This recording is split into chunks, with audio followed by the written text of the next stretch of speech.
Hello everybody, my name is Ben Walker, one of the developers at Spilding Studios, and I'm here today talking with Bryn Fox, the lead developer on Mors Vincit Omnia, the campaign booklet for the upcoming re-release of City of God, a demonic investigation TTRPG. Bryn, how are you doing? I'm okay, Ben, thank you. How are you? I'm alright. Okay, so, first things first, what is Mors Vincit Omnia? So Mors Vincit Omnia is the campaign book, as you said, for City of God. So we are doing a full re-release of City of God to mark the 1 year anniversary of the game. The game originally came out on Halloween last year, 2023. So we are re-releasing a revised version of the core book, which has a lot of expanded content, new items, new inquisitions, new prayers, things like that, more lore. I'm not going to get too much into the revised core book because I think we're going to do a video on that at some point. But we are pairing this with the release of Mors Vincit Omnia, which is a 2-session campaign book. We've called it a campaign book because the 2 scenarios within it can be, they're designed to be linked together. So the 2 scenarios that we have, you are encouraged to play them one after the other as a sort of mini campaign, as the beginnings of a full campaign of City of God with the same characters. And there is a lot of advice within the book also about how you could continue this campaign, about how you could link the scenarios together, basically helping you to try to build a full campaign of City of God in which we have provided you with the first 2 scenarios. Fantastic. So what specifically can we expect to see within this campaign book? So we have the 2 scenarios themselves. So we have the first scenario, the trial, and we have a second scenario which is called Where Devils Make Their Nests. So the first scenario, the trial, is designed as a sort of introductory scenario, as something which introduces the characters to start with, the missionaries that the players have made, and introduces them to the world, to the setting and story, and it is also designed as a kind of way, a means of the players role-playing the character creation process and the various things that they put on their character sheet, the various steps that you go through to create a character. The trial scenario is designed for you to go through that step by step and to explore all that in detail, to role-play out the decisions you make on your character sheet. And then the second scenario, Where Devils Make Their Nests, is designed to be a longer scenario. It's designed to be a sort of classic City of God adventure, so a full investigation, in which you have a sort of sense of what I imagine, as I wrote it, that it is a classic adventure in the world of City of God with a demon and a setting, a historical setting that you can explore. Brilliant. So, this first scenario then, the trial. What exactly is the trial? What can players expect? What kind of missionaries, as we call them, expect going into this scenario? So, the trial is the characters in the trial that you create, or you create them throughout the course of the scenario. Because that's another option you have, is that you can effectively go into the scenario with a blank character sheet and just fill it out as you go. But the characters that you are playing in the trial, they start out initially as just, they're ordinary people. They're not these kind of demon hunter missionaries, these elite church investigators that you know, if you create a character based on the character creation process in the core book, it's kind of assumed that you go straight into the world as this kind of seasoned investigator. This isn't the case in the trial. You start out as basically just an ordinary person living in 491 AD. And you are going about your daily life, and you are kidnapped by these masked individuals who take you to this remote, hidden monastery in the mountains, and there you are subjected to this test, this trial. And over the course of this trial, effectively, you are inducted as this demon hunter, as this missionary.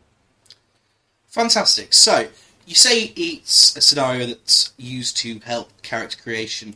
What's an example of how the scenario is designed to sort of lead you through creating a character for the first time in City of God? Yeah, so basically everything on the character sheets, every category, every piece of information that you put on there, at some point throughout the scenario you are prompted to fill that out, or if you've already filled it out, to explore that in greater detail. So a classic example of that is the experiences and the atonement. So these are two very important mechanics in City of God. You write down on your character sheet 2 of these experiences and 1 atonement. So the experiences are basically, they are key things that happen in your life, in the life of your missionary, of your character, that defined who they were, like really important formative experiences, just generally things that are critical to your character, but they're expressed in the form of memories of events. And then an atonement is effectively exactly the same, but it represents the greatest sin your character committed. It represents the worst thing your character has done, or some kind of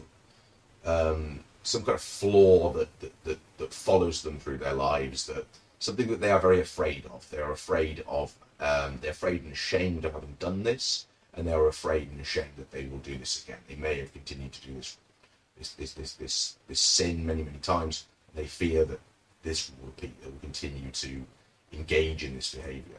So, in terms of how that is done in the trial, you are prompted explicitly through the scenario to at specific points in the scenario to relive these memories, these experiences, and then this atonement, and you have the opportunity to fully role play that with the narrator,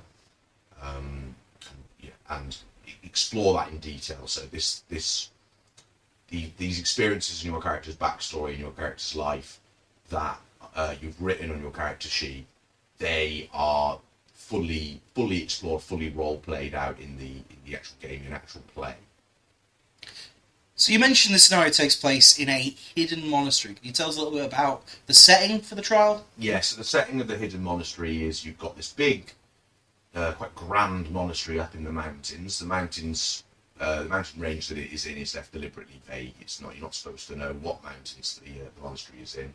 But yes, you have this big grand monastery, and this is the setting for the trial. The whole scenario is set in this monastery, which has various locations within it, various characters in this monastery, but it's very much this kind of bottle setting, this intimate, slightly claustrophobic setting, where you're sort of taken here. You don't know where it is. You don't know who any of the other people are who were there. They're all wearing masks.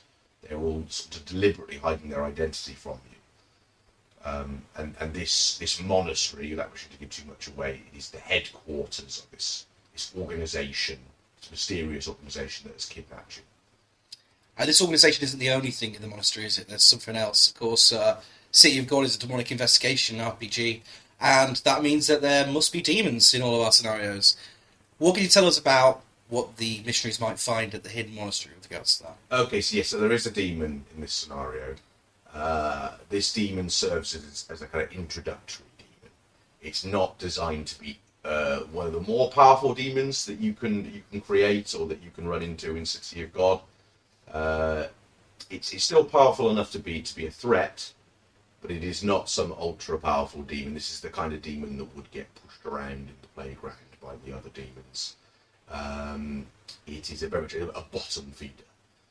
So this demon has been imprisoned beneath the monastery, in the catacombs beneath the monastery. So if you look at the front cover art for the campaign book, which we're showing off in this video, this is a sequence of the missionaries descending into those catacombs to face this demon.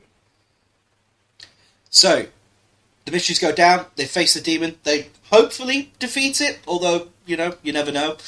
What's next for the missionaries then? So, at the end of this scenario, the demon is hopefully defeated, and they are inducted as these missionaries, as these demon hunters, and basically We have a section then after the end of the first scenario which explores how you could bridge the gap between the two scenarios, explore some of the kind of things that came up in the first session, explore the downtime that the player characters have between the two sessions. But then you are encouraged to continue the campaign by taking those characters you've just gone through the trial and placing them into the second scenario, which is where devils make their nests. So what is the setting for where devils make their nests? And obviously the trial is in this hidden monastery. Now the missionaries are going out into the wider world and seeing it for the first time and coming across actual, serious, dangerous demons. Where might they find this early on? So, where devils make their nests is set in a port town in North Africa called Caracalam. So, the town of Caracalam is located sort of roughly between Carthage and Hippo Regius, which are the two sort of major cities of North Africa at the time period. And it is basically a Roman-built town that has fallen into disrepair and into disrepute. Originally, it was a fishing town. It's subsequently, due to all the various kind of chaos, violence, and instability that's occurred, it has become a haven for criminals, basically for pirates, for smugglers, for bandits. They are all the kinds of people that are living in Caracalam now. So it's this very kind of seedy place, very kind of dangerous place. It's a place that is designed to be this kind of archetypal den of sin. So sin obviously being a major theme of the game, City of God. You've got this place where every kind of imaginable sin occurs. A lot of the people who are living there, they're not living the good Christian lives that the early church would like them to be living.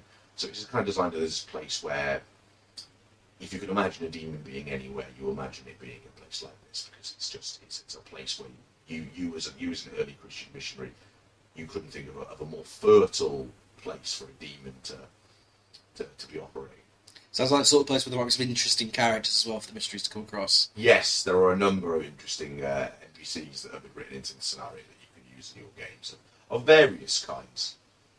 So not all just pirates and smugglers and scum then? No, there isn't. I mean, there are a few characters who are members of the mission. So the Christian mission has been set up on the outskirts of Caracalam, effectively an attempt by the church to try to minister to the soul's spiritual health of these people who are not living the kinds of lives that they would consider to be the most Christian. So there are various characters attached to that mission, and that is the sort of main reason why the players have been sent to Caracalam. So the initial kind of setup is that you had this priest who was the head of this mission that's been set up at Caracalam. That priest has been murdered. The priest has been found dead in a brothel in the town, and this is obviously slightly embarrassing for the church that a priest would be found in those circumstances. So that's one thing that's motivated people to want to investigate this. But then the other thing is that the circumstances of this priest's death seemed very odd in nature. They seemed to have a ritualistic element, a concerning element to these missionaries, to the vigilant order, the main organisation in City of God that is hunting these demons. So the Bishop of Carthage has dispatched this group of missionaries to Caracalam to investigate that. Possibly something of a demonic nature then, you'd say? Yes, well, you would assume so. And speaking of something of a demonic nature, obviously, as we say, it's the City of God, there are demons. Without giving too much away, because of course investigation is a key part of City of God, what might the missionaries expect to find along those lines? So the demon that you have to uncover in Where Devils Make Their Nests is a more powerful demon. It's a demon of great power. And as you say, it's kind of hard to talk about the demons because it's a key part of the scenario, is uncovering what this demon is, what its powers are, why it is operating in this area, what specifically it is that it's feeding off, how it manifests into the world, and also what its weaknesses are. and therefore how to combat it. So the new mechanic we're introducing in the City of God revised core book is this concept of banishing rituals. So every demon has a 3-step process. It varies in its nature and in its difficulty. And that 3-step process has to be followed in order to banish it. And then through the course of the investigation, you discover things about the demon that might weaken it. But also, your main objective is to discover this 3-part banishing ritual and then perform that ritual. That will get rid of the demon. That's how you win, effectively.